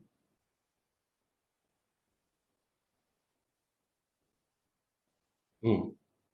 자동으로 이 페이지가 바뀌면서 웹페이지가 전환되면서 자동으로 다운로드 받아지네요. 하단에 보면은 하단에 다운로드 받는 파일들이 뜨는 상태바가 있죠. 웹브라우저 하단에 보면은 거기서 다운로드가 다 받아지면은 실행하시면 되겠습니다. 조금만 더 시간을 드리고 기다려 볼게요. 이클립스 다운로드는 상당히 쉽죠? 64비트 클릭하고 다운로드 버튼 클릭하고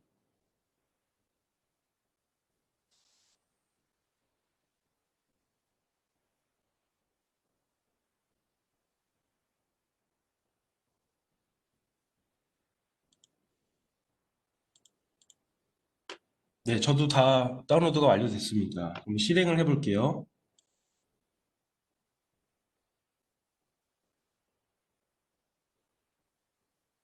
실행하면은 이클립스 인스톨러라고 로고 같은 게 뜨고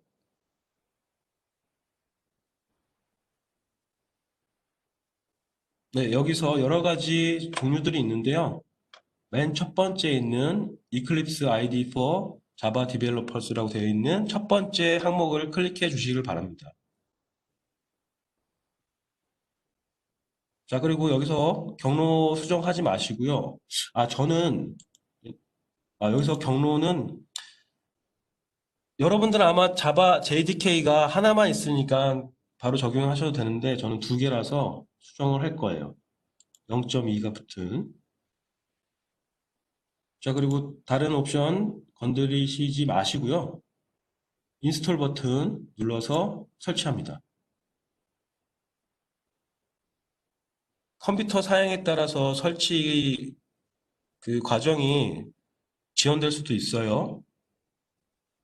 그래서 혹시라도 제가 수업을 다음 내용으로 진행하더라도 인스톨 하는 과정은 잠깐 멈추셨다가 제 설명을 먼저 듣는 게 중요하니까 수업 내용에 귀를 기울여 주시길 바랍니다. 좋은 정보라든지 팁은 공개 메시지로 좀 가급적이면 해주시면 고맙겠습니다. 조금 더 기다려 볼게요. 저는 여기까지 진행을 했습니다. unsigned 컨텐츠라고 나오는데 서명이 안 된 컨텐츠가 포함되어 있다라는 것 같은데요. 이거는 보니까 JAR, 이거 자바 압축 파일이라고 보시면 되는데 이거는 동의하시면 되겠습니다. accept 해주시면 돼요.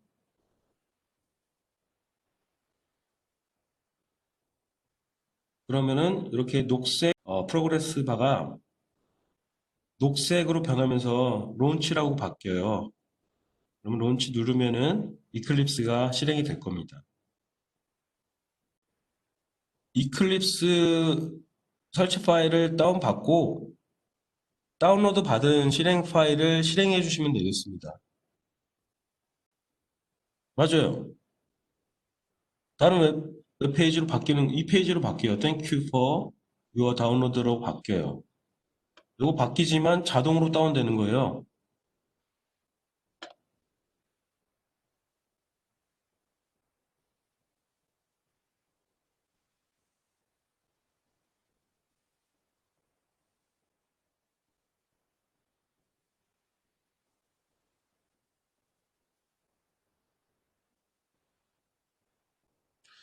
실행이 안 된다고요?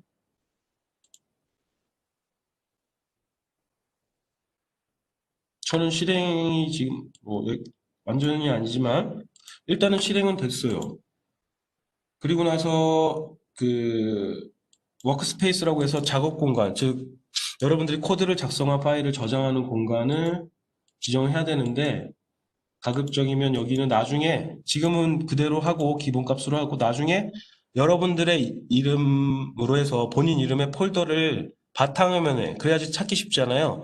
바탕화면에다가 본인 이름의 폴더로 해서 워크스페이스를 지정해 주시길 바랍니다. 지금 말고 나중에.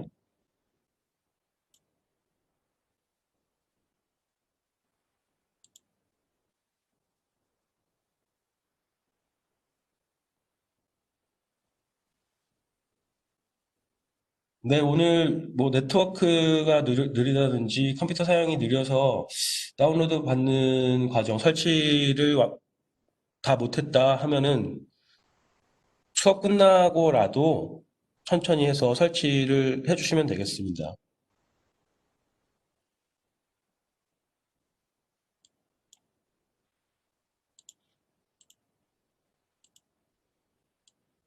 일단 저는 정상적으로 실행됐고요. 정상적으로 실행된 화면을 보여드리고 있습니다.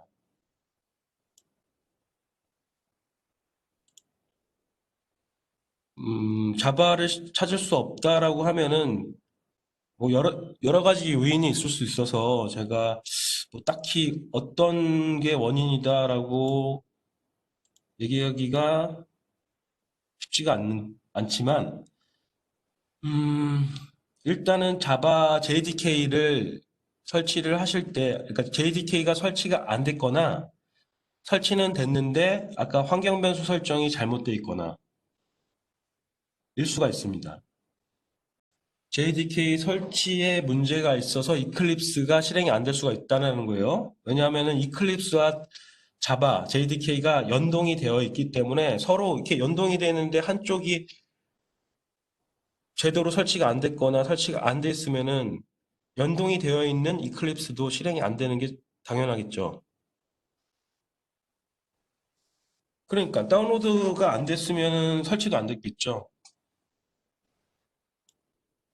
자, 일단은 수업은 진행합시다. 수업 진행하고 미해결된 부분은 수업 끝나고 얘기 나누시죠. 자, 이렇게 해서 제가 이제 정상적으로 실행된 이클립스 첫 화면을 보여드리고 있고요. 여기서 위에 있는 이것도 인터넷 브라우저처럼 위에 보면은 탭이 있어요. 탭을 닫아 주신 다음에 이제 여기서 파일을 생성해서 코드를 작성해 주시면 되겠습니다. 뭐 코드 생성해서 파일 소스 코드 작업하는 과정도 오늘 다룰 거니까 잠시만 있다가 관련 내용을 실습해 보도록 하겠습니다.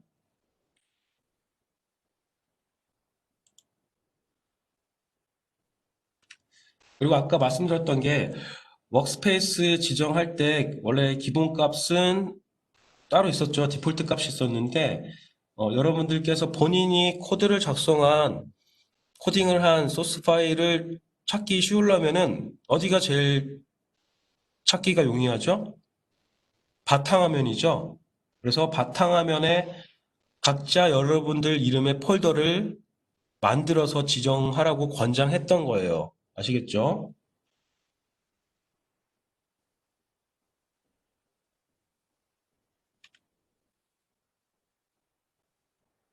자, 그러면은 지금부터 실제로 이클립스를 이용해서 맛보기 프로그래밍을 해보는 시간을 갖도록 하겠습니다. 자, 우선 첫 번째 단계부터 볼게요. 짜잔, 첫 번째 단계는 파일을 하나 새로 만들어 주셔야 돼요. 이거는 암기하려고 하지 마시고요. 상식적으로 여러분들 아래 한글이든 뭐 파워포인트든 엑셀 프로그램이든 뭔가 새로운 문서를 만들 때 어떻게 해요? 뭐 파일 메뉴에 들어가서 새로 만들기를 하잖아요. 그러한 경험과 동일한 그 이치라고 보시면 되겠습니다. 그래서 프로젝트를 생성해 주는 것이 프로젝트가 일종의 새로운 문서라고 보시면 되겠습니다. 클릭 순서는 파일 메뉴에서 상단에 있는 메뉴 바에서 파일 메뉴에서 new, 새롭게 만드는 거니까. 그리고 뭐를 만든다? 프로젝트를 만든다. 위에 자바 프로젝트가 있는데요. 밑에 두 번째 프로젝트를 선택해 주세요. 그냥 프로젝트예요. 저도 실제로 보여드리겠습니다. 이클립스 화면 공유했는데 잘 보이시나요? 물론 비어있지만. 네, 감사합니다. 여기서 파일 메뉴에서 프로젝트를 새로 만드는 거니까 새롭게 뭐를 만들어? 프로젝트를 만듭니다. 자, 여기까지 들어왔죠?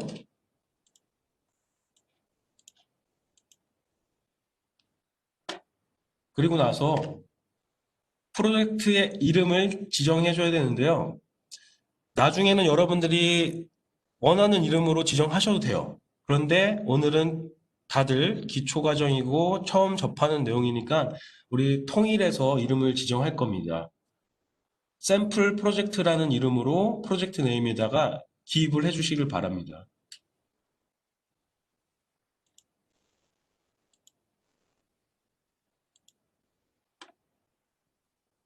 여기서 자바를 선택해서 자바 프로젝트. 아까 자바 프로젝트를 그냥 다이렉트로 해도 됐네요. 자바 프로젝트 선택한 다음에 자바 프로젝트요. 그다음에 프로젝트 네임에서 샘플 프로젝트였나요? 네, 샘플 프로젝트. 대소문자까지는 똑같이 안 해주셔도 돼요.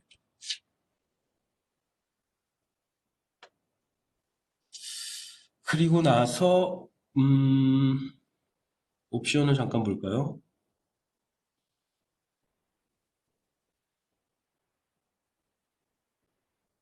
네, 다른 옵션은 기본으로 유지하고 피니시 버튼을 눌러서 생성해 주시면 되겠습니다. 자, 그리고 모듈 네임을 입력하라는 부분도 여기서 요 모듈 info.java를 만들 것이냐라고 묻는 이 다이얼로그 박스에서 만드시면 안 돼요. 실제 경험해 본 결과 모듈 info.java 파일을 생성하는 경우 나중에 컴파일할 때 문제가 발생하더라고요. 그래서 Don't Create 눌러서 생성하지 않습니다. 만약에 생성했으면은 다시 앞선 과정, 과정을 다시 한번 파일 메뉴 들어가서 뉴 메뉴에 프로젝트를 선택하시면 되겠습니다. 다시 한번 보여드릴게요. 또 질문이 나올 수 있으니까 파일 메뉴에서 뉴에서 아까 두 번째 프로젝트 선택했는데요. 자바 프로젝트 선택을 하면 더 빠르네요. 자바 프로젝트 들어가서 프로젝트 네임은 샘플 프로젝트. 저는 이미 있다고 나오네요. 아까 만들어서 그런가? 음.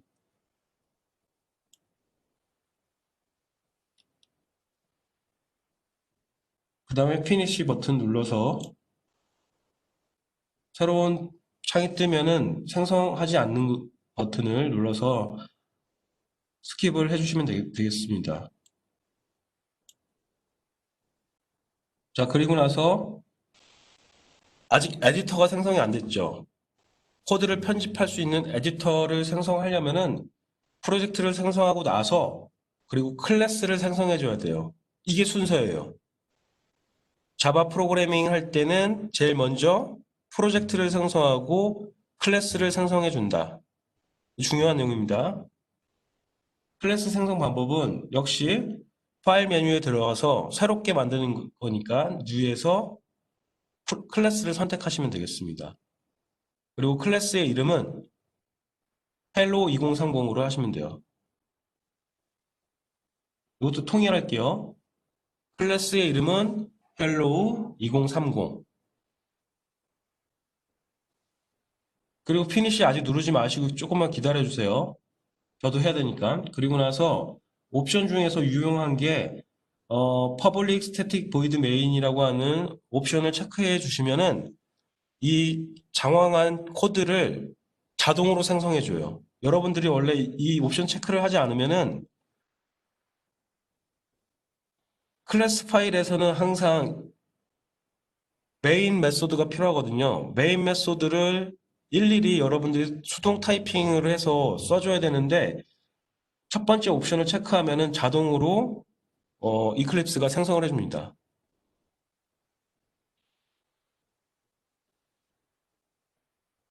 방금 설명드렸던 내용을 저도 화면을 통해서 보여드릴게요. 파일에서 New에서 클래스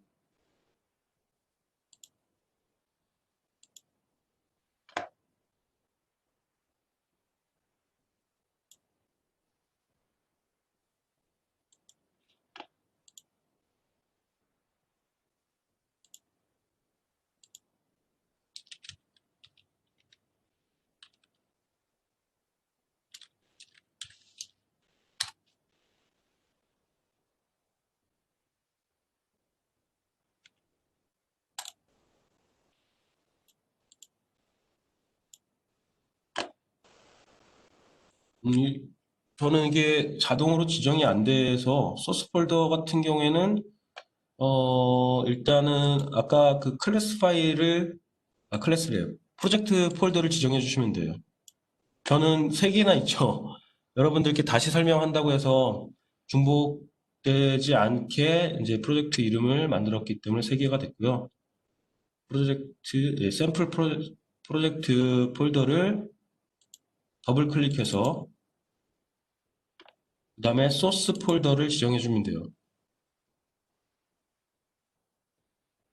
현재 첫 번째 텍스트 박스 보면은 항목 이름이 뭐예요? 소스 폴더라고 되어 있죠? 소스 코드가 저장될 폴더니까 소스 폴더는 프로젝트 폴더 아래에 있어요. src가 바로 소스의 약자예요. 그래서 src까지 더블 클릭한 다음에 OK 버튼. 자, 그 다음에 내 이름이 없다고 했죠? 없다고 나오죠? 그래서 hello 2030을 입력해 줍니다.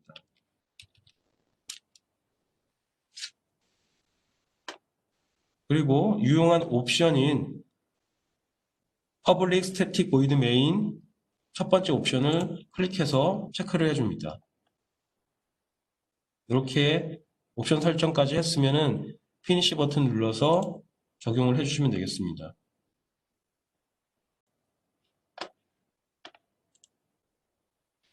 적용을 하면은 만약에 아까처럼 이런 창이 안 보이는 학생이 계신다면은 윈도우 버튼 눌러가지고 쇼 뷰 들어가서 체크를 하시면은 해당 체크한 창이 보여지게 되는 것입니다. 숨길 수도 있고 보이게 할 수도 있고 그래요. 자, 여기에다가 이제 앞으로 여러분들이 프로그래밍 하실 때에는 항상 메인이라고 되어 있는 부분부터 작성해 주시면 돼요. 이제 앞으로는 메인 메서드라고 부를 거예요. 메서드라고 하는 용어에 대해서는 나중에 설명드리겠습니다. 메인 메서드 중괄호 내부에 작성해 주면 돼요. 아시겠죠? 메인 메서드가 있고 그리고 중괄호가 이렇게 한 쌍으로 되어 있죠. 이 한 쌍의 중괄호 내부에다가 소스 코드를 작성하는 것입니다. 자, 그리고 여기에 슬래시 기호 두 개가 붙어 있고 투도 어쩌고저쩌고 써 있죠. 이게 바로 주석문이라고 하는 건데요. 주석 문장을 만들 때는 맨 앞에 슬래시 기호를 두 개 붙이고 그 다음에 코드에 대한 부연 설명을 해주시면 돼요. 한글로 적어도 되고요. 근데 지금 필요 없으니까 저는 삭제하겠습니다. 이번 프로그래밍 실습 코드는 제가 여러분들 교재가 없는 학생이 일부 있는 것 같아서 화면을 통해서 보여드리겠습니다. 자, 여기에 있는 퍼블릭 클래스 중괄호 내부에 있는 메인 메서드 내부에 있는 두 줄짜리 코드예요. 아주 간단합니다. int로 시작하는 부분 있죠? int n은 2030 세미콜론 system.out.println 그리고 hello 라고 되어 있는 문장까지 두 줄의 코드를 두 줄의 문장을 작성해 주시면 되겠습니다. 작성하고 일단 잠시 제가 설명을 드릴 동안 기다려 주시길 바랍니다. 시간 드릴게요.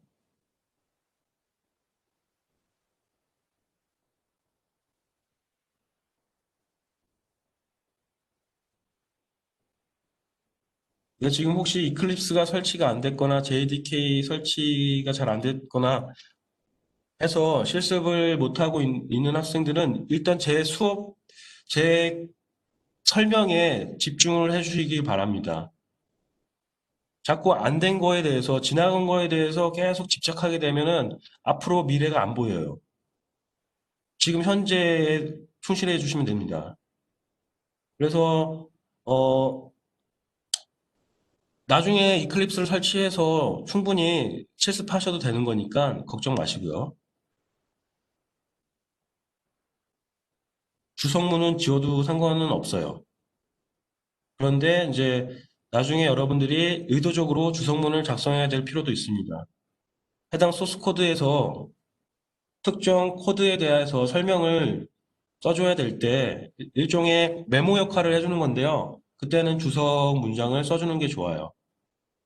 주석을 달아줌으로써 내가 만든 코드를 타인이 봤을 때 쉽게 이해할 수가 있거든요.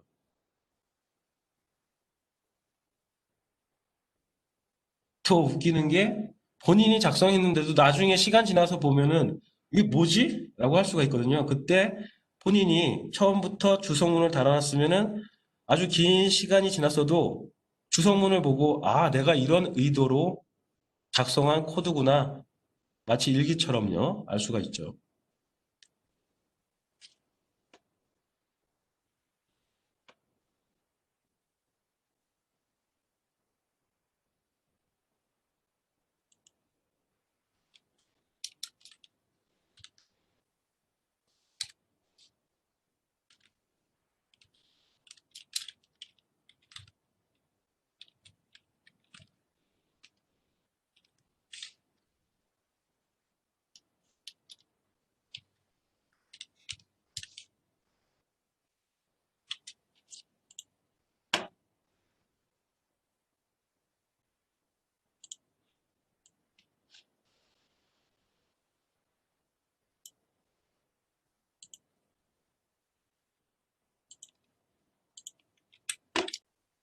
코드 작성하실 때 처음에 많이 오류를 범하는 부분이 세미콜론을 빠뜨리거나 아니면은 괄호에 짝을 맞춰주지 않아서 예컨대 괄호를 열어두고 닫아주지 않는다던가 짝이 안 맞으면 또 오류가 발생하거든요.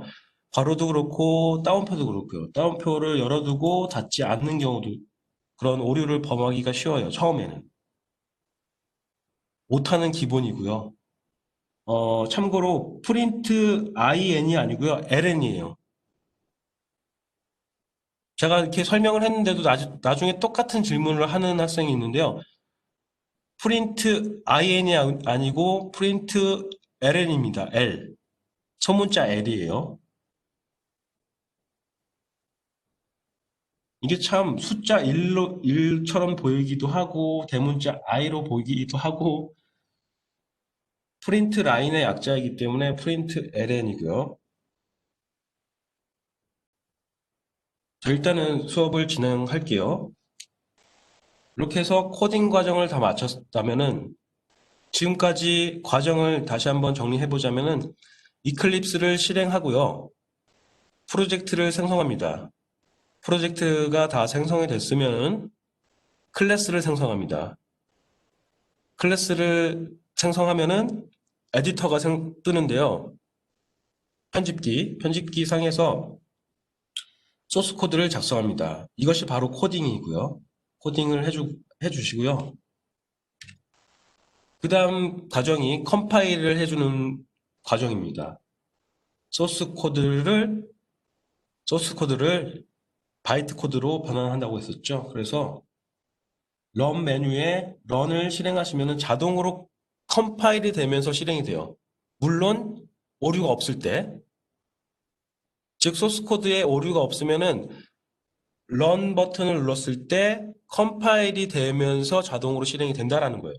만일 여기서 실행이 안 되면은 컴파일 에러가 발생한 거예요. 그러면 소스 코드에서 오타라든지 탈자가 있지 않은지 확인해 보실 필요가 있습니다.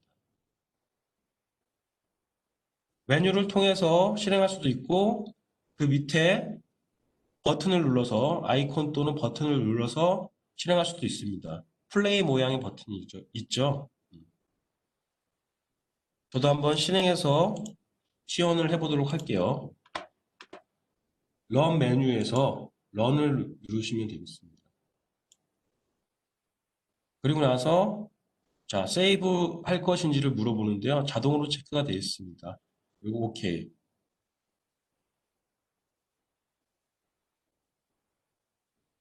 자, 실행했는데 결과가 안 보인다고요? 네, 실행 결과는 하단 프레임에 뜹니다. 아주 작게 나오죠. 헬로 2030이라고.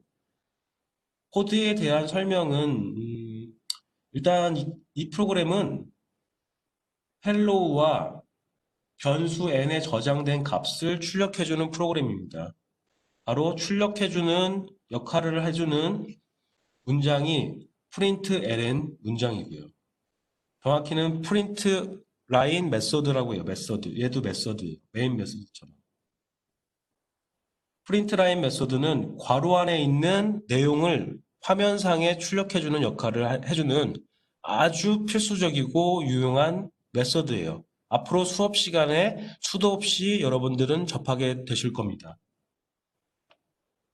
그래서 여기서 한 가지 변형을 해볼까요? 2030 값을 올해가 몇 년도죠? 이렇게라도 소통을 해야 되나? 올해가 몇 년도예요? 그렇죠. 2020으로 수정해 보시길 바랍니다. 2020으로 변수값 2030에서 2020으로 고쳐보세요.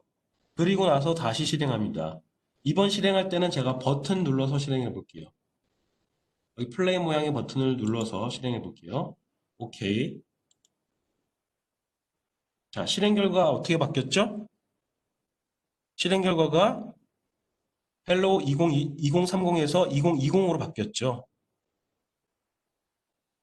자, 이처럼 변수는 변하는 값을 저장하는 역할을 하는 거예요. 그래서 변수예요. 어때요? 어렵지 않죠? 자, 여기서 한 단계 더 응용을 해볼까요? 점점 여러분들은, 응용력이 확장되고 있고 지식이 늘어나고 있는 거예요. 그것을 실감할수록 좋습니다. 2020까지 했으면은 이번에는 제가 답안을 보여드리지 않고 여러분들이 스스로 한번 해보시겠어요? 출력되는 내용을 여러분들 이름, 본인의 이름이 출력되도록 수정을 해보시겠어요? 다시 학번과 이름이 출력되도록. 그래야지 변수도 활용해야 되니까 여러분들 학번과 이름이 출력해 보도록 수정해 보시고요. 지금 제가 낸 문제에 대해서 이번 주 이거를 과제라고 할 수도 없고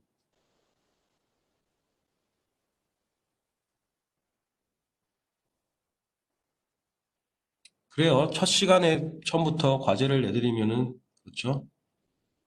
그냥 간이 과제라고 해서 저는 여러분들 그 실습을 잘 수행했는지를 한번 점검해 보려고 받아보려고 했는데요.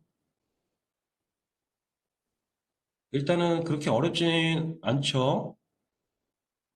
2020으로 수정했을 때 결과가 바뀐다라는 어떤 인과관계를 여러분들이 잘 파악하면은 프로그래밍 실력을 향상시키는 데 많이 도움이 됩니다. 인과관계. 코드와 실행 결과 간의 원인과 결과를 잘 분석하는 게 중요해요. 2030에서 2020으로 고쳤더니 출력 결과가 바뀌었죠. 이제 여기서 한 단계 더 나아가서 여러분들 학번과 이름으로 출력하도록 수정해 보시면은 거기까지 하셨으면 아주 훌륭한 겁니다. 오늘 첫 수업 치고는 성공하신 거예요. 네, 강의 녹화본은 제가 그냥 러프하게 올리면은 되게 보기 싫을 텐데.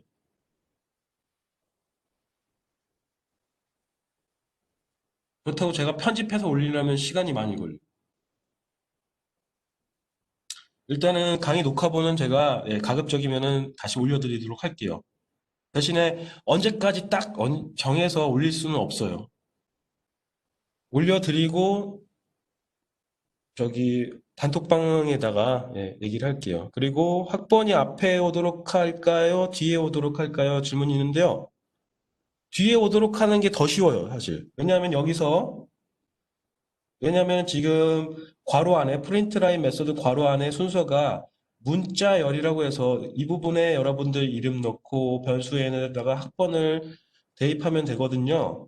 그런데 순서를 바꾸는 거는 여기서 한 번 더 응용을 하는 거니까 학번이 앞에 오도록 하는 게 레벨 4라고 볼 수가 있어요.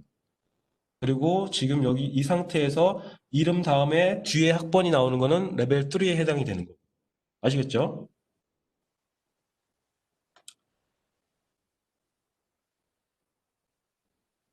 자, 첫 수업인데 너무 여러분들 혹사시키는 거 아니에요? 사실 저도 힘들기도 하고요. 사람이다 보니까. 자, 이제 거의 다 했습니다. 이제 거의 하는 단계니까.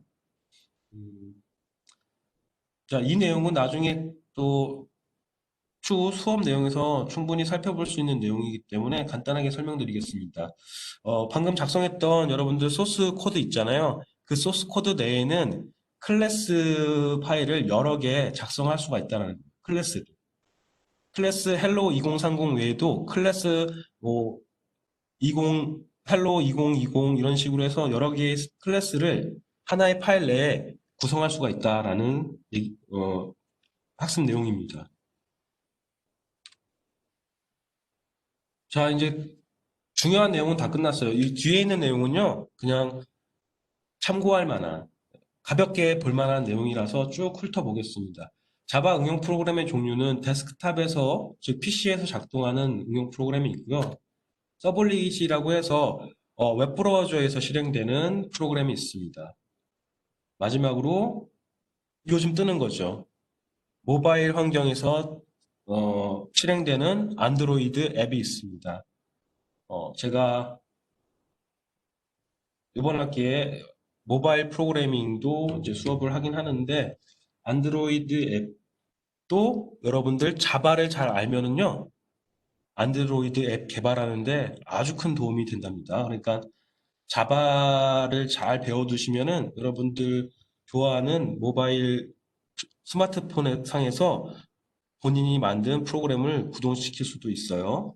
이 점 하나의 어떤 동기를 가지고 목표를 가지고 학습에 임하신다면 좀 더 의욕도 향상되고 즐거운 수업이 되리라 기대합니다. 자, 이상으로 1주차 수업을 마치도록 하겠습니다. 첫 수업인데도 불구하고 오랜 시간 동안 수업에 열심히 참여해 주신 모든 분들께 감사를 드립니다. 예, 수고 많으셨습니다. 감사합니다. 감사합니다.